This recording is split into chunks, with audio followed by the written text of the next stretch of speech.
அதை ஒளிச்சு வச்சு பண்ண வேணாம். எடுத்த உடனே ஸ்ட்ரைட்டா நெஞ்சுக்கு நேரா பேசுவோம். முதுகு பின்னாடி பேசுறது தேவையில்லை. எதுக்கு பயம்? எதுக்குமே பயப்பட வேண்டாம்.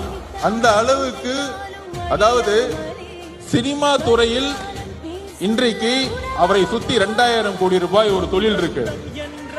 அதை விடுறதுக்கு ஒரு மனசு வேணும். ஆனால் இங்கே ஒரு தொழில், சினிமா துறையில் ஒரு தொழில் நிறுவனத்தை நடத்தி ஒட்டுமொத்த சினிமா துறையையும் அரசியல் மூலியமாக லாபம் செய்து கொண்டிருக்கிறார்கள். ஆனால் இன்றைக்கு வரைக்கும் அது குரல் இல்லை. இந்த குரல் எங்கிருந்து வர வேண்டும்? ஏன் சினிமா துறை ஒரு நிறுவனத்தின் மூலம் கட்டுப்படுத்தப்பட்டிருக்கிறது? 4000 கோடி ரூபாய் இண்டஸ்ட்ரி ஒரு நிறுவனம் எப்படி கட்டுப்படுத்தப்பட்டிருக்கிறது? ஒவ்வொரு வாரமும் வரக்கூடிய சினிமா ஒரே நிறுவனத்தால் மட்டும் எப்படி கட்டுப்படுத்தப்பட்டிருக்கிறது? இதை மக்கள்